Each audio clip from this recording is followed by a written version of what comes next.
where did that come from? Do you think it's the South African way and going over to America, at a young age with not a lot of money? I mean, you kind of have to make it work. Otherwise, you're straight back on a plane that you probably can't afford the air ticket going back home. For sure.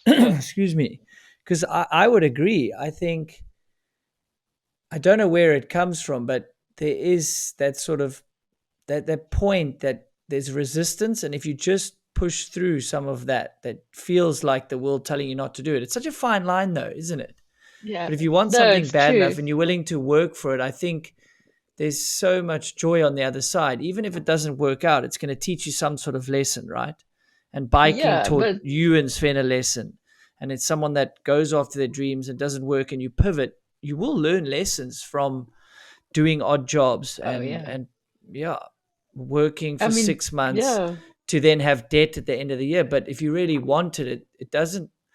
I've heard someone say sacrifice is a negative word. It's not used correctly. It's just a choice. Like you're just It's a choosing to choice do for one thing sure. over the other.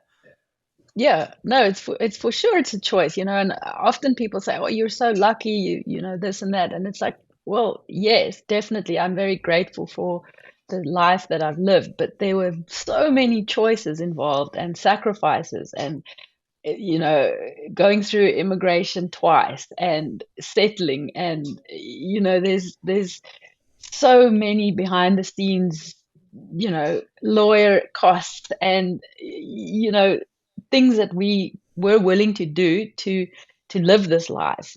You don't talk about, or people don't know about it. They just see from the outside in, and they say, "Oh, you're so lucky, you live this life." But I mean, this started way back when I was like 18. I would enter like green card lotteries to go and live in the US.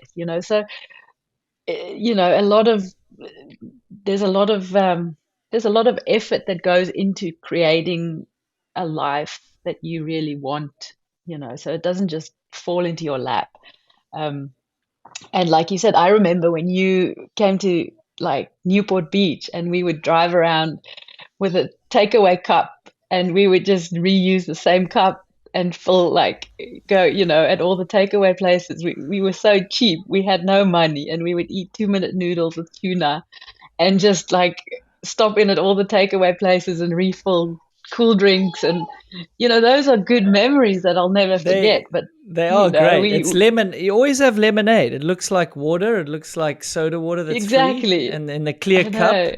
Don't even need the I takeaway know. one. You just do the soda water. I Yeah, I know. I think mean, it's those were some of my so best good. years, and we didn't have It's money at, cool. at all. No, I mean, there was no such thing as going for coffees or eating out or anything like that. It was just like you just did whatever you had to do to get by. I mean, I remember working in the library at the college where I studied, and I was getting paid $5 an hour, and Sven wasn't allowed to work. And so you just somehow you just figured it out.